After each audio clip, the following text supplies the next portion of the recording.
Hello, y'all. This is Tara-Nicholle Kirk, the metaphysician.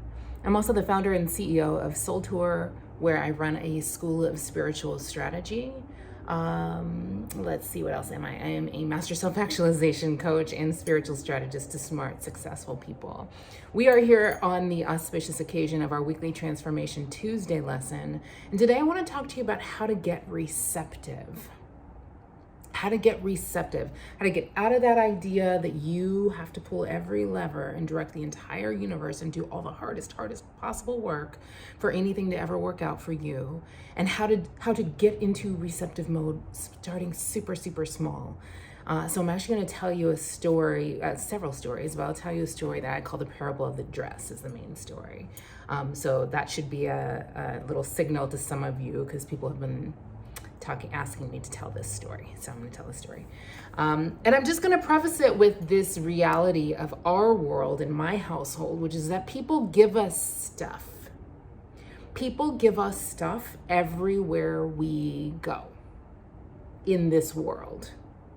I was literally on a trip with a friend in Croatia, of all places.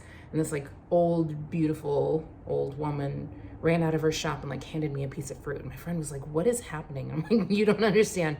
This is literally what happens to me everywhere in this world. And it's what happens to London, who's only 4, everywhere in this world. Wonderful things just chase us down and people give them to us. And I'm very loose in how I hold things in general. I believe in practicing the spiritual strategy of Buddhist detachment from things. Sometimes things break or leave your possession, and often that is actually, I believe that everything is always working out in our highest, in the favor and direction of our highest good. So it's okay when things leave. But again, sometimes it's really tempting to get into this mindset that you have to pull every lever in the universe. You have to direct the universe. You have to do every single logical linear step of creating every single thing that you create. And I've realized that many of us are in that, even though this is a time of great creation, and great rebirth, or it wants to be a time of great rebirth and renewal and reinvention, as long as you're still in that old paradigm of you have to pull every lever, things will actually be hard, right? And so while it is true that you have great, mighty, strong human effort within you, it is also true that you'll get the best results in your life. You will have the most joyful life, and you will have the most prosperous results in your life in a numeric goal way, financial goal even way. When you get your foundations right, you get those delicious divine download of a vision for how you want things to be in a general way, and then you get into alignment with that. And you just start showing up and doing the piece of that is in your zone of genius. And you watch what else happens. You watch what else lines up and lights up. You watch who else shows up, right? So it's really important to remind yourself in this season. I'm here to remind y'all today in this season that this is not a solo, you're not in this world alone. Whatever your religious beliefs may be, there is source, spirit, all that is. And there are also 8 billion other people on the planet. Right? Many of whom would love to co-create whatever it is that you are creating. Sometimes they will participate in your creations without even wanting to, without even knowing they are. All right? So you got to allow some space for that to happen. Whether it's your children, whether it's your clients, whether it's your employers, whether it's just your neighbors, we're all co-creating a world together. And so if you get intentional first and break your paradigms, break your low expectations of the world, and by that I don't just mean low expectations of yourself. In fact, one of the most pervasive, strong, hindering inner critic patterns that I see in my caseload, in my client load, and my clients are basically only very smart, already very successful people. Their inner critics often hinder them by having them set very, very high goals with very low self-compassion, right? So if you have these goals, but you also have a paradigm or a belief system that says you have to do it all yourself, not only does that paradigm block all the help that's actually all around you right now that you can't see or energize, it's also evidence. It's also evidence of usually a deeper conditioned response, often a trauma conditioned response that says you have to do all the hard things on your own to get love, or to prove that you deserve your spot on the planet, or to get approval, or for good things to happen, or for unwanted catastrophe things not to happen. So this is where I really depart from the love and light brigade that will tell you you can't get to the bottom of your shadows. You don't need to think about, your unwanted beliefs or inner wiring. The reality is that people can tell you to think different thoughts all you want about the world and have, higher expectations of life all you want. But unless and until you address those conditioned patterns, you can't even see them, and they'll run your life.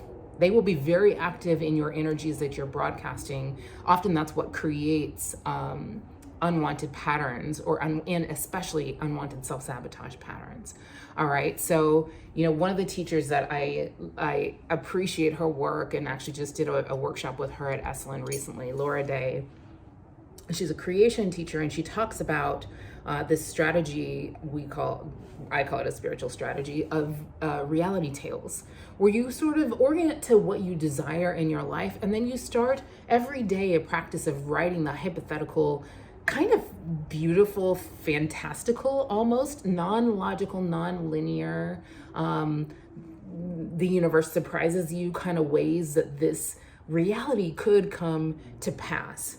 And so I love the strategy of reality tales. I find that with some people who've really, had that conditioned trauma response of expecting that they have to do it all themselves the hard way, sometimes it's helpful.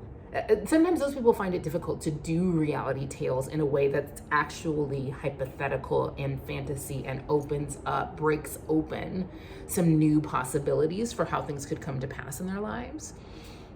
So often what I like to do is, look back in your life, even at the smallest examples or stories or memories of when everything just lined up and was perfect place, perfect time moment. The times when literally people chased you down in the streets of Croatia to give you things, the times when other people showed up and help was really on the way and you didn't make it happen. So I often will teach the strategy of reality tales with a bunch of other,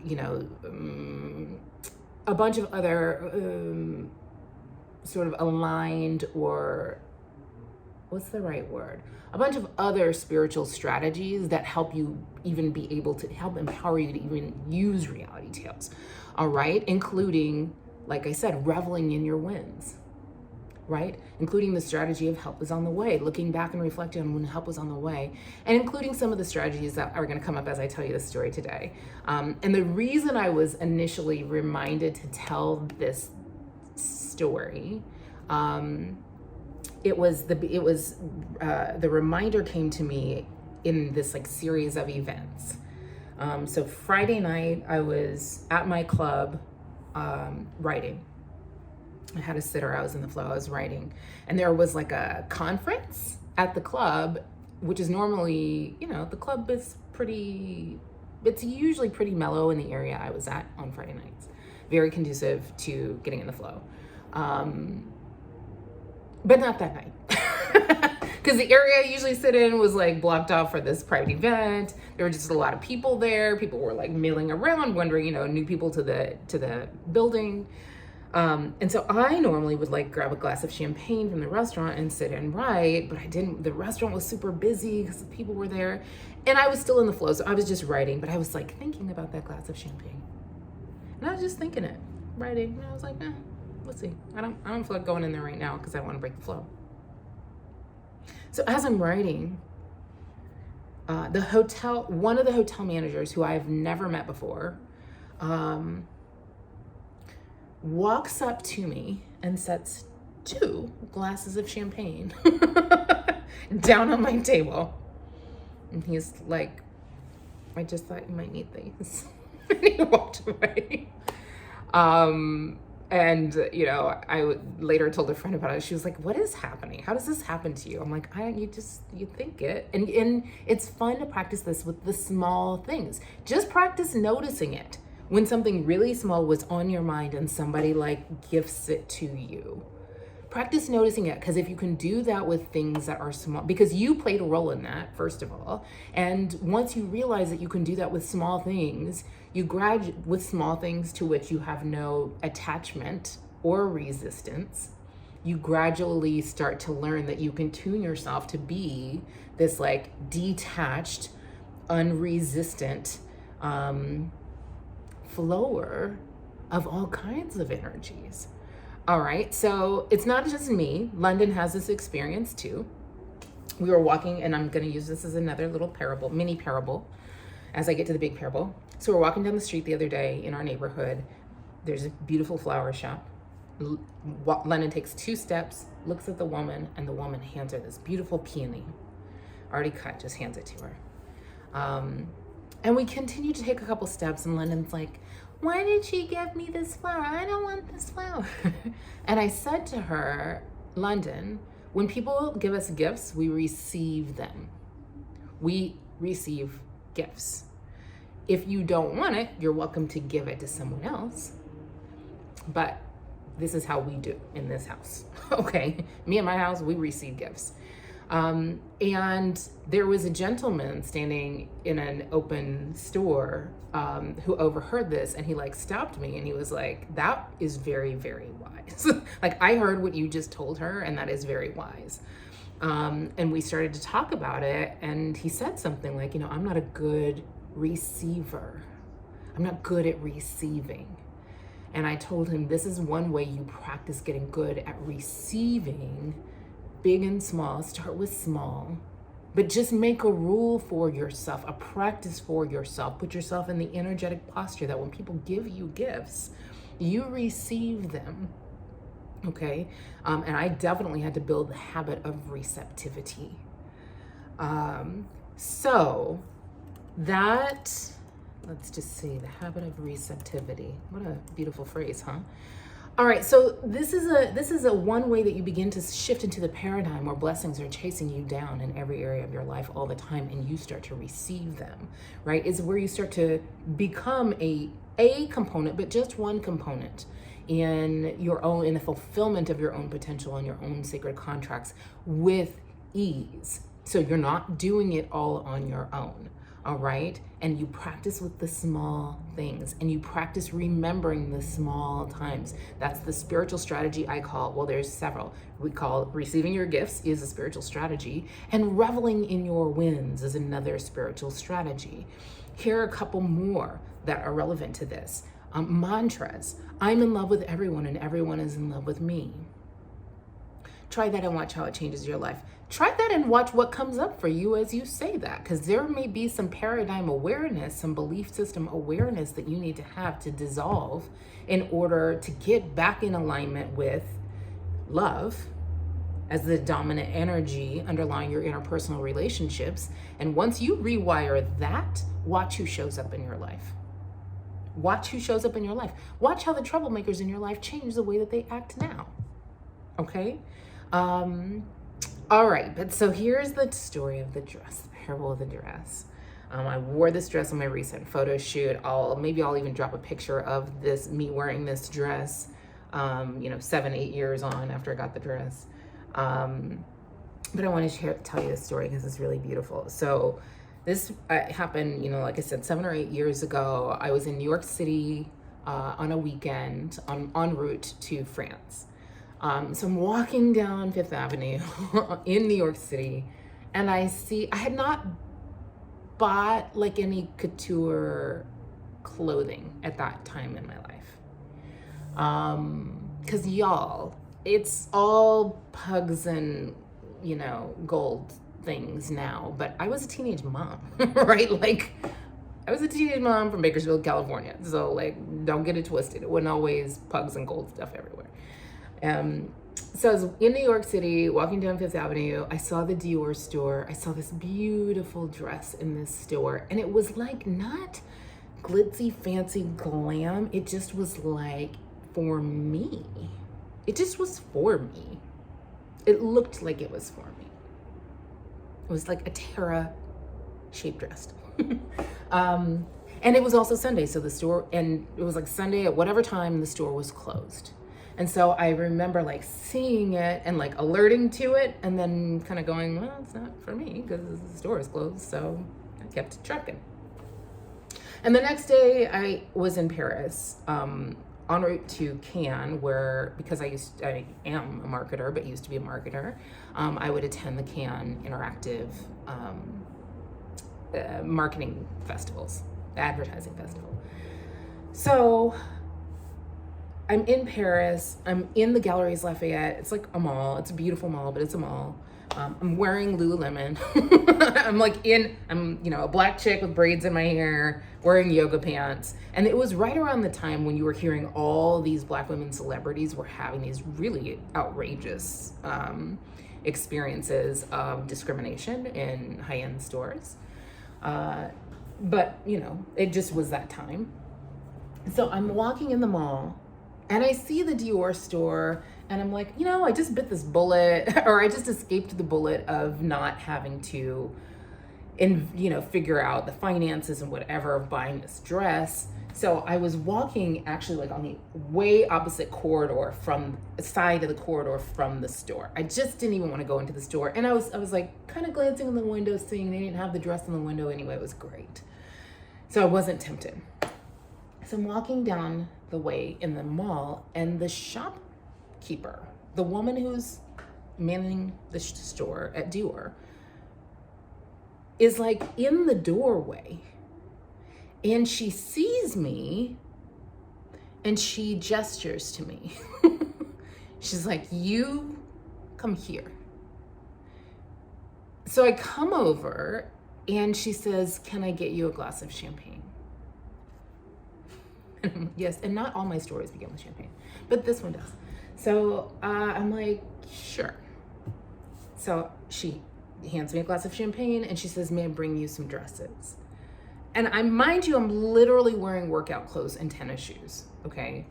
I don't carry like prestige handbags or any of that. It's just not my bag. But she just knew. So she grabs me, gives me champagne, asks me if she can bring me some dresses.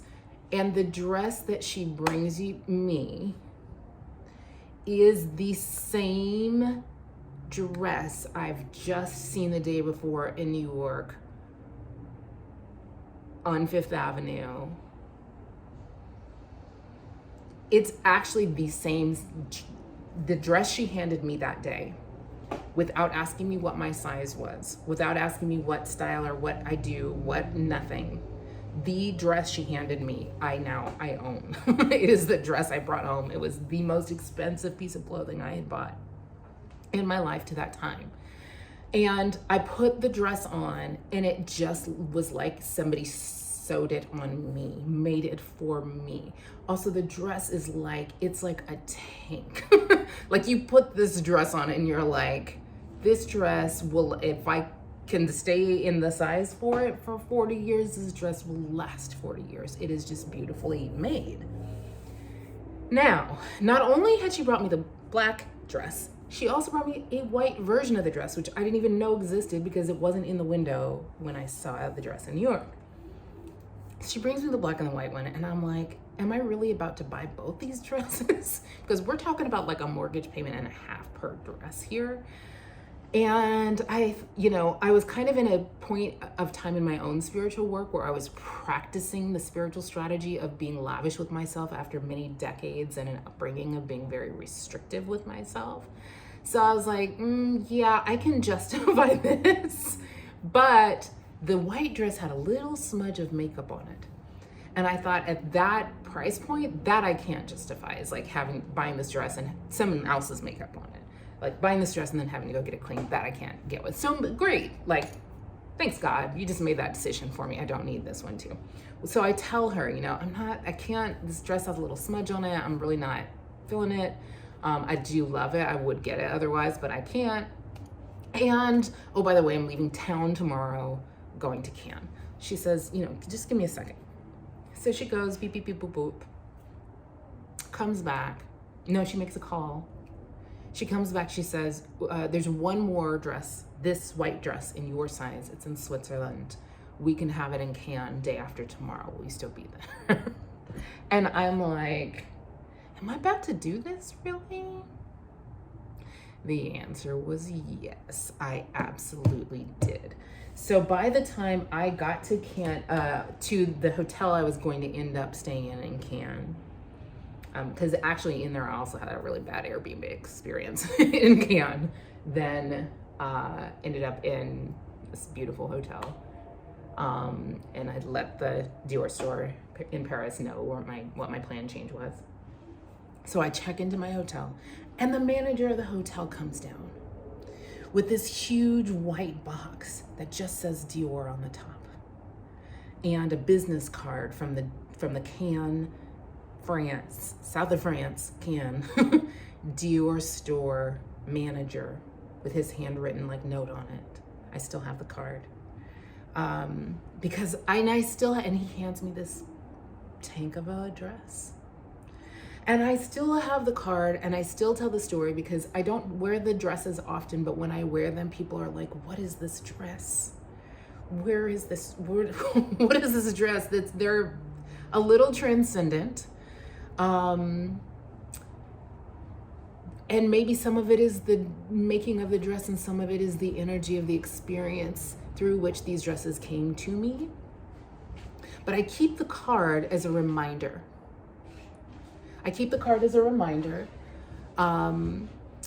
That I want every day to feel like this.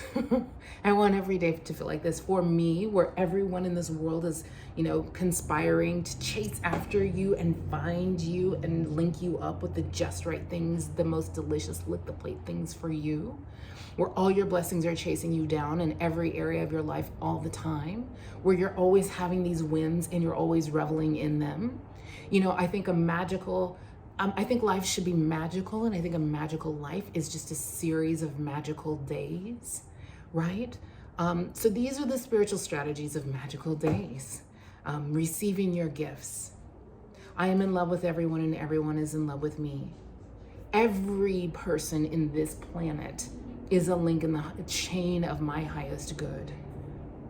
Reveling in your wins, having Buddhist detachment. I could have gotten upset that the store wasn't open, or bummed that I missed out on it in New York. But the truth is, I know if everything is always working out for you, you never miss out on anything that is yours, ever. All right? So the energy, I want to invite you to just get into the energy of this story, let it sit, plant some seeds within you. When things feel hard for you, I want you to return to the energy of your elevated, lick the plate moments and memories of when abundance came to you with ease. And it can be a tiny, small thing. It can be the time somebody gave you a free glass of champagne. It can be, remember the times when everything really worked out for you. All right, so if this video opens up anything in your spirit, or if you'd like to have more magical days and more magical moments and magical days that lead to a magical life, just take a moment to like the video, or to share the video, or to subscribe to my videos on this platform that we're on right now. And if you really want to start doing the deep work, joyfully doing the deep work of shifting your paradigms so that you become more of a magnet instead of a marketer. That's a thing I've been trying on with people. You don't have to market yourself all the time. Become a magnet, and there's a way to do that. All right, but it's deep work, and it's paradigm level work. Go to soultour.com/subscribe and get on the list for my Welcome to Your Soul Tour newsletter. We will keep you in the loop because we are about to reopen my School of Spiritual Strategy after this deep excavation and remodeling and rebranding and work. And we've been creating a thing that is nothing less than art. And I'm about to start doing some orientations to give you a little tour through the new School of Spiritual Strategy. So get on my lists and follow me and do all that stuff and sign up and share this. I don't want you to miss a thing. I promise you what's coming is a whole magical, mystical, metaphysical, and smart, and strategic, and intentional vibe that will make your life better, like now, today, not someday. All right. Keep your head up and your heart out. I will see you soon.